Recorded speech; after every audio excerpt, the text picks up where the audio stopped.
මම තිරිනි රණසිංහ ශ්‍රී ලාංකික පුරවැසියෙක්. ඒ වගේම ස්වාධීන මාධ්‍යවේදිනියක්.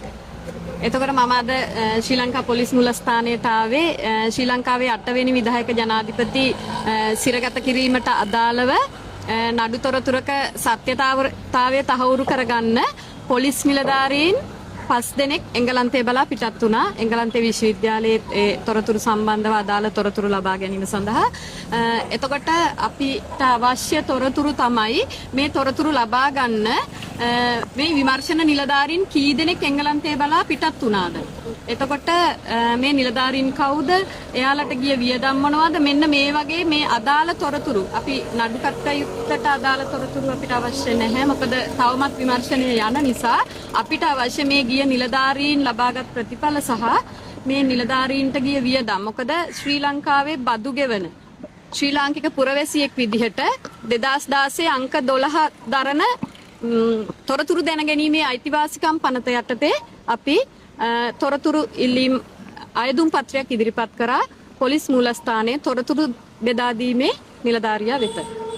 දැන් එතුමිය තොරතුරු ලබා දුන්නා තවම නැහැ. අපි බලාපොරොත්තු වෙනවා දින 14ක් ඇතුළත අපිට තොරතුරු ලබා දෙයි කියලා. අපි අයදුම් පත්‍රය දුන්නා. අපි හිතනවා යාලා ඒ අදාළ තැනට යොමු කරලා අපිට ඒ තොරතුරු ඒ දින ගණන ඇතුළත ලබා දෙයි කියලා. දැන් ඔබතුමීලා තොරතුරු ගන්න මොකටද වාර්තා කරන්නේ? එහෙම නැත්නම් තවත් මොකක් හරි නඩු කටයුත්තක් කරගෙන යනවද? ඇත්තටම නෑ මෙහෙමයි. අපි ශ්‍රී ලාංකික පුරවැසියෝ විදිහට අපි බදු ගෙවන ජනතාව විදිහට ශ්‍රී ලාංකික පුරවැසියන් විදිහට අපිට අයිතියක් තියෙනවා අපේ බදු මුදලින් නිලධාරීන් 5 දෙනෙක් තමයි මේ ගමන යන්නේ. එතකොට අපි දැනගන්න ඕනේ මේගොල්ලෝ දින ගණනාවක් ගත කරනවා ගිහිල්ලා ඒ දින ගණනාවක් ගත කරලා යම්කිසි ප්‍රතිඵලයක් ලබා ගත්තා නම් එයාලට ගිය වියදම් කොහොමද ඒ අදාළ දේවල් වලට ඒගොල්ලෝ කොහොමද යොමුනේ කියන එක දැනගන්න අපිට මම හිතන්නේ මේ මූලික අයිතිවාසිකම් පනත යටතේ අපිට අයිතියක් තියෙනවා. දැන් රනිල් ජනාධිපතිතුමාට නිල ආරාධනාවකට නෙවෙයි ගිහිල්ලා තියෙන්නේ කියලා වාර්තා වෙලා තියෙනවා. ඔව් මෙහෙමයි. එයාලා දැන් විමර්ශන නිලධාරීන් එංගලන්තයේ බලා ගියේ ඒ තොරතුරු ලබාගෙන එන්නනේ. එතකොට අපි හිතනවා යාලා මේ නඩුවාරේදී ඒව ඉදිරිපත් කරයි කියලා.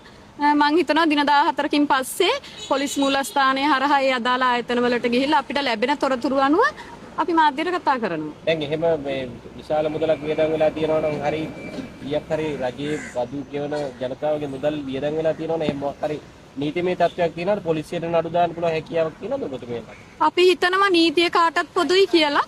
මූලික අයිතිවාසිකම් පෙත්සමක් අපි ගොනු කරලා ඊට පස්සේ අපි බලාපොරොත්තු වෙනවා ඉදිරියේදී ඒ අනුව කටයුතු කරන්න. කියන්නේ නඩුවට නඩුවක්. මම හිතනවා අපි තොරතුරු ලැබුණාට පස්සේ අදාළ දින ගණන් වලදී අපි මාධ්‍යයට කතා කරන්න.